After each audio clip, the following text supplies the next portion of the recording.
FM rocks.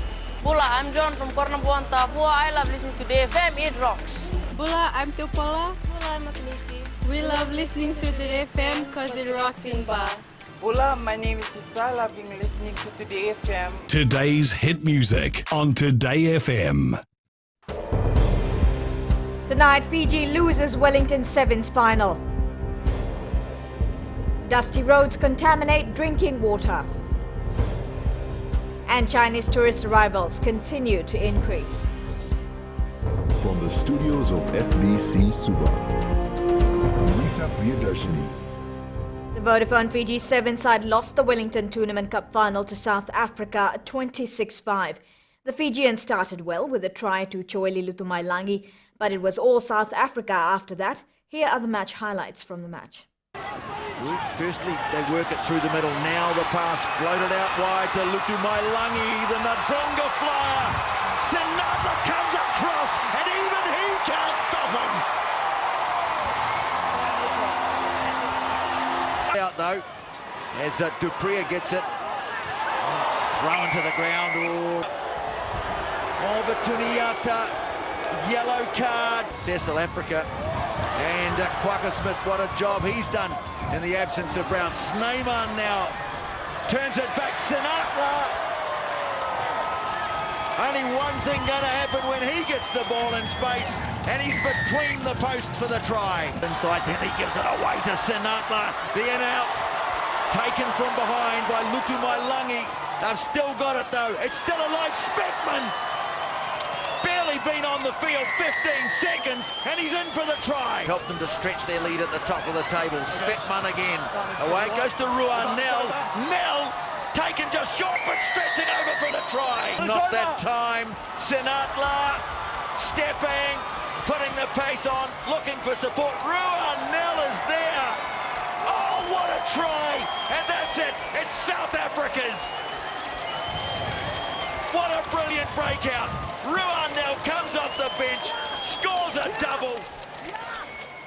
The win sees South Africa extend its lead on the series points table. South Africa now has 63 points, followed by Fiji in second spot with 51 points. Residents living along the Biosecurity road have raised concerns that increased traffic due to the new bypass road has affected their water supply. People in this area store their drinking water in tanks, and it has now been contaminated due to the dusty road. Savara Tambor reports. Vehicles speeding down this new bypass Biosecurity road is now becoming an issue for residents living here, as a lot of dust flies from this unsealed road. We are really concerning about the amount of dust created by these vehicles because most of us are relying on water tanks. We are worried that in the coming 2 to 3 months, we will be affected with waterborne diseases, and most of these drivers do not adhere to the required speed limit for 30 kilometers per hour. The bypass has been created after a landslide at Kasavo, and motorists traveling towards Corvo use this stretch as a detour.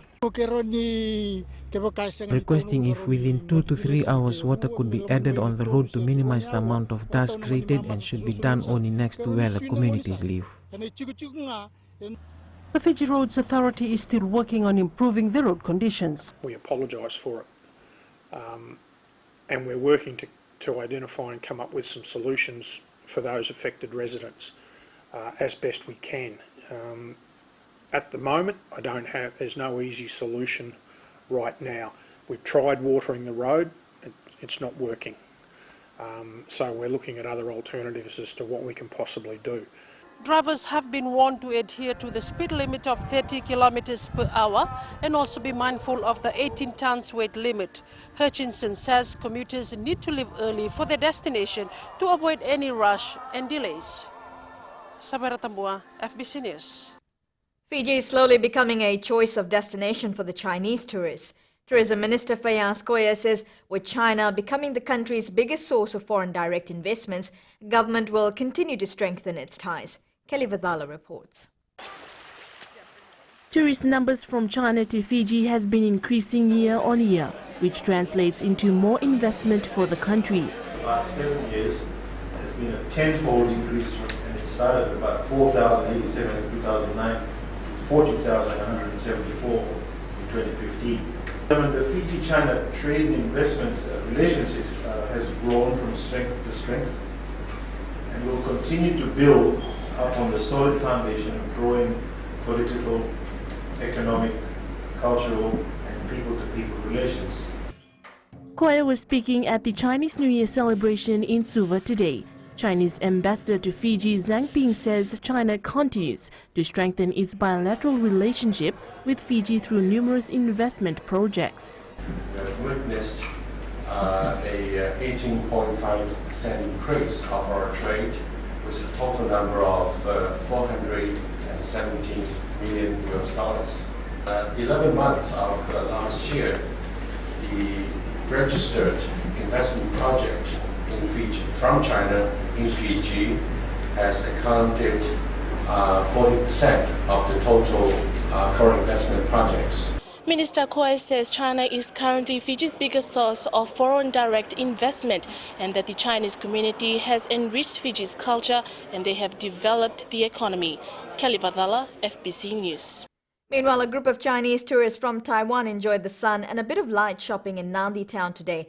The group was part of a series of flights from mainland China that have come especially to celebrate Chinese New Year in Fiji. Alan Stoltz reports.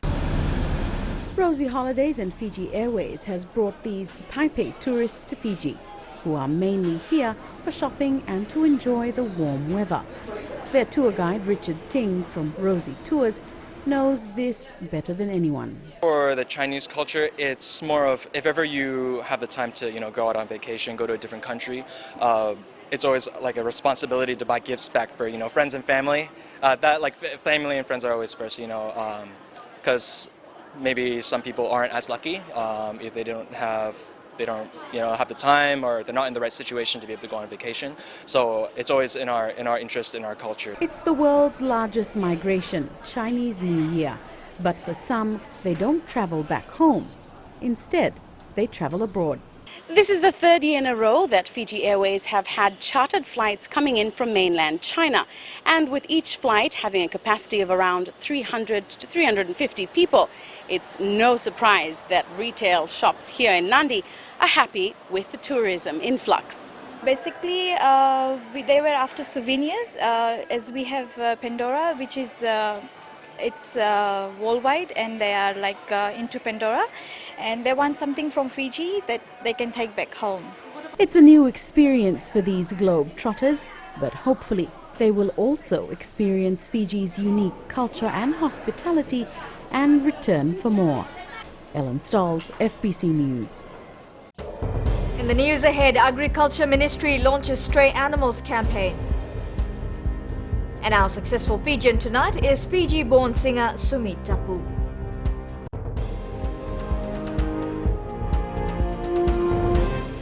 मेरा नाम कमल रोशनी है। हम लोगों में रहते हैं और मिर्ची एफएम सबसे बेस्ट स्टेशन है। हमारा नाम मेसी है, हम गोल्ड टाउन तापुआ में रहता है और मिर्ची इज हॉट इन तापुआ। Hi, we Bagels. We love Mirchi FM because it's hot. निवेश तापुआ में रहता हूँ, सुनता है यहाँ मिर्ची FM is very hot. Mirchi FM, it's hot.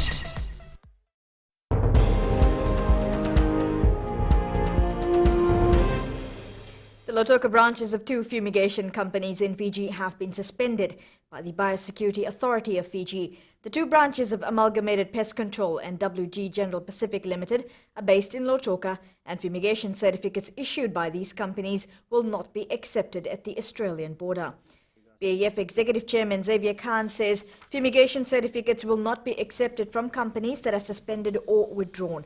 Khan says it is important for all exporters and stakeholders to note Fijian fumigation companies which have acceptable Australian fumigation accreditation scheme status.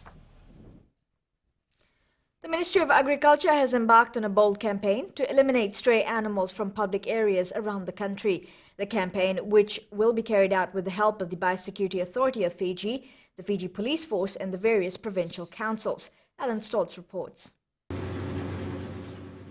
The year-long campaign will see teams being deployed to Viti Levu and Whanua Levu to capture stray animals in urban and rural centres. Animals such as horses, cattle, sheep and goat will be kept in our pounds for 10 days.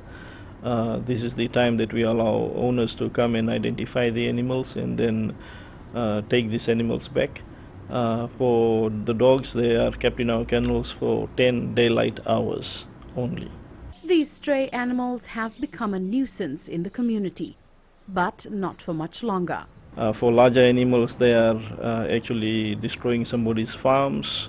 They are a major safety risk for motorists on the road, as you know, and especially in the night when they are completely unsupervised, and they damage a lot of property in the process. They are found in when they are found in public places.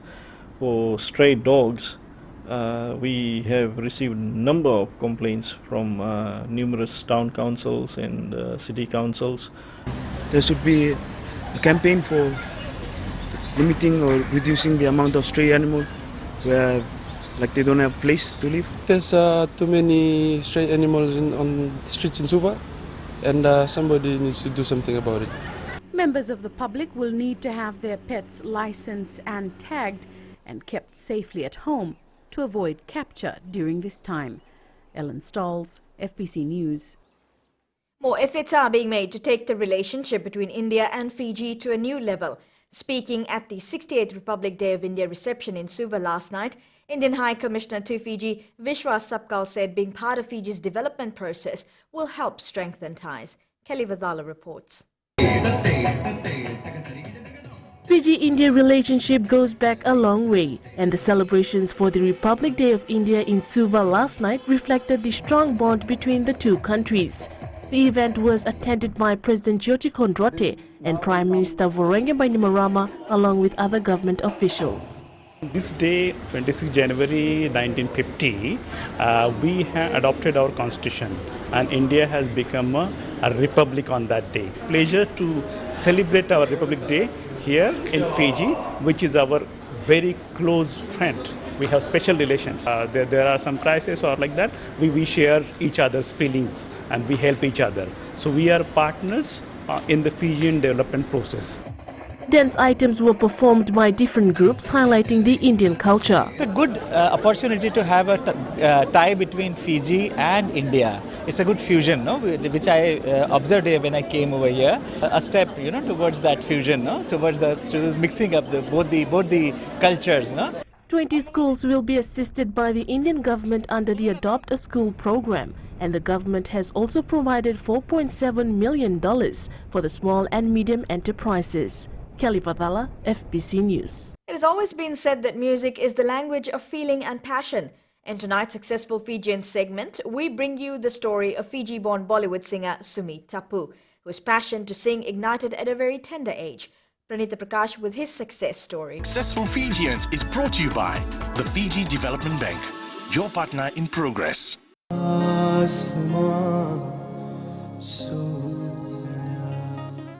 Sumit Tapu was only 3 when he attended a concert by Indian singer and musician Anup Jalota in Fiji and was mesmerized. He was accepted by Jalota as his student and thus began his journey into the world of music. Music was a part of my childhood. My father is a singer. He doesn't sing publicly, but he's performed in the years gone by. He's released albums as well. So music was a very big part of my childhood, and I guess growing up in that environment, it inspired me towards music, and I started singing when I was probably 2 years old. Tapu did his first stage show when he was 8 years old, and at the age of 11, he released his first album titled Sumit Tapu Sings Mukesh, which was recorded in Mumbai. With the support of my blessings of my parents, I then moved to India, and when I moved to India, then I actually went for 6 months to see how it was, to be part of that industry, and to it was always a dream, to make a career of it, but I never actually thought it would be possible. So I went there, for a 6-month stint, which became 12, which become 12 years now. So India has space for very few people. So it's very competitive. I've made a mark in the industry, in my non-film music, but my goal is obviously to make a mark in popular music as well. Tapu's grandfather was from Gujarat, and after losing his mother at an early age, he travelled to Fiji to start afresh, and through hard work became a successful businessman. Tapu's parents, Mahendra and Maya, were born in Fiji. The 42-year-old singer completed his MBA in Australia, and coming from a business background, it was natural for him to join the family business. But his dream to become a musician was too strong. I set goals for myself, and I've achieved my personal goals for the past decade, and I'll keep doing that. People mostly know me for my devotional music, but I'm venturing out into Bollywood now as well, and singing popular music as well. Tapu has made his mark in the world of music, having released 20 albums across styles and genre such as devotional, pop and ghazals. Tapu's last 2 releases were Meri Divanagi in 2010 and Hare Krishna in 2013. This successful singer has a message for others out there. For this motherland that you've been given, be grateful to your mother and your parents, because I think the secret of success is if you treat and honor your parents as God, then only God will be happy. So these are 2 things which are the absolute basis from which you as a person can grow. Tapu, who is married and has a daughter, has done over 600 concerts worldwide. He says the music industry and the audiences continue to change, and one cannot be restricted to singing just one genre of music. He says a singer has to be versatile to become successful. Pranita Prakash, FBC News. Successful Fijians was brought to you by the Fiji Development Bank, your partner in progress. Coming up in sports, more action from the Wellington Sevens. And Suva FC has new president. Stay with us.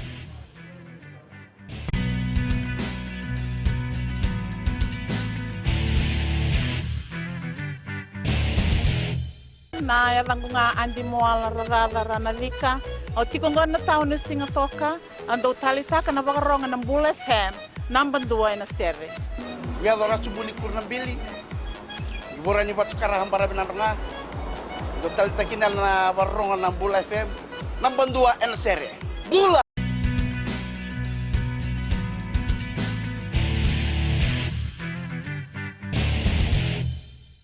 The Vodafone Fiji 7 side defeated Scotland 19-12 in the Cup semi-final. It was a tough encounter as Fiji had to come back from a 12-7 half-time deficit.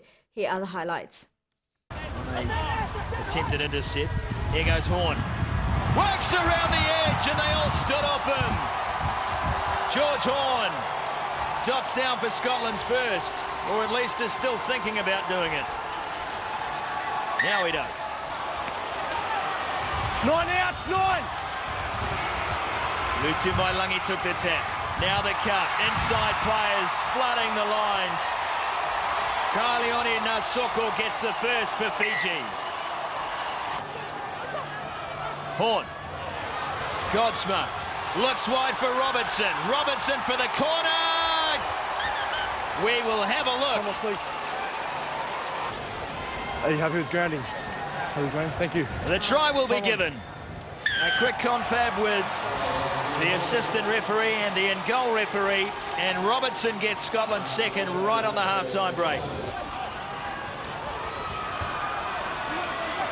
A test. And no contest. Just like that, Victor Kani levels the scores. We're watching different games. Try is scored. Lutu Mailangi capitalises for Fiji and puts the game beyond doubt right on the siren. They will move forward to the Cup final. Fiji has been top-seeded in Pool B alongside France, Wales and Samoa for the Sydney Sevens next weekend. And Fiji bundled out last year's winners and host New Zealand 26-10 earlier in the day. Here are the match highlights. Games to 4. They've met in 3 finals, of which New Zealand has won 2. But now Fiji are going to get the first chance for points on the board. Rocky Khan cannot get across. And Joeli Lutumailangi strikes first for Fiji. And you can take it all the way back. Yeah, great work from Fiji, quickly over the ball. And they break out again, and it's the same man, Lutumailangi. They won't stop him. Once again, Fiji go end to end.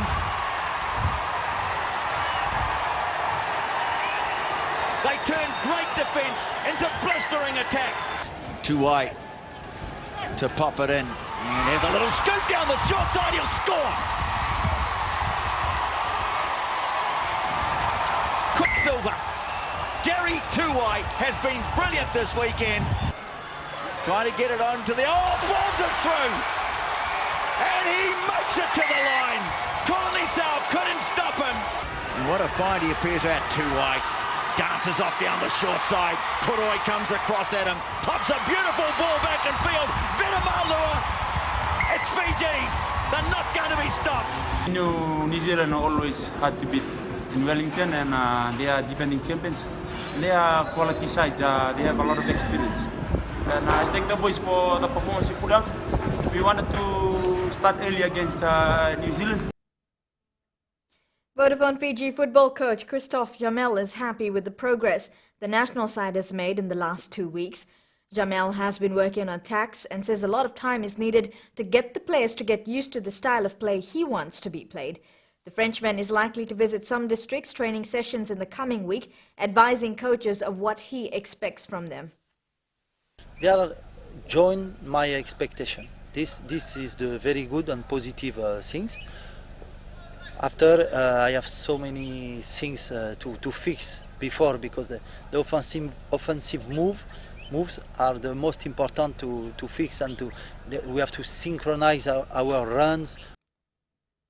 The Vodafone Fiji under-17 side beat the Onehunga Mangare under-20s 2-1 in their last build-up match in New Zealand yesterday. Coach Shalen Lal says the 4 build-up matches has been quite fruitful for his team. The Fiji side will travel to Tahiti on Tuesday and will play 1 more build-up match before the Oceania qualifiers begin on the 12th. Now, the Suva Football Association elected its new president at its annual general meeting today. Ritesh Pratap is the team's new president, while Shailen Narayan, Ravneel Narayan and Vinay Anand Singh will serve as vice presidents. Former President Mahen Prasad stepped down from the position in December last year. And the Brisbane Roar football side beat the Western Sydney Wanderers 2-1 in the Hyundai A-League football competition last night. The winner came in the 93rd minute as the Roar moved into 3rd position after the win. The Liverpool football side has been bundled out of the FA Cup competition in the 5th round. 2 goals from the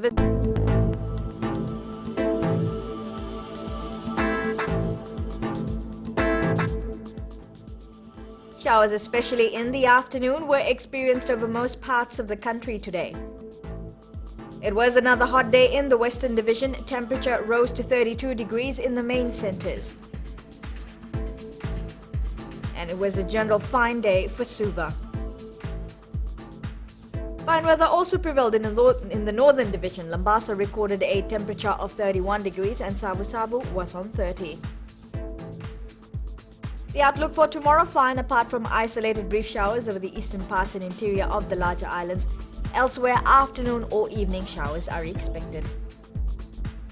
Now for the further outlook, some showers are expected. Out at sea, southeast winds 10 to 15 knots. Moderate seas are expected. The next low tide is at 2:48 a.m. and the high tide is at 8:32 a.m. Recapping the main stories: Fiji loses Wellington Sevens final. Dusty roads contaminate drinking water for residents living along the Biosecurity Road. And Chinese tourist arrivals continue to increase. For these stories and others, you can tune in daily to our sister radio station Gold FM. On to our poll question. And this week we asked, can Fiji win the 2017 Wellington Sevens? We will announce the results tomorrow. Now you can ask us, you can send us newsworthy pictures and videos at citizens@fbc.com.fj, and also you can share it with us via our Facebook page FBC News. You can also follow and tweet us your news tips at FBC News or simply hashtag FBC News. Have a very good night.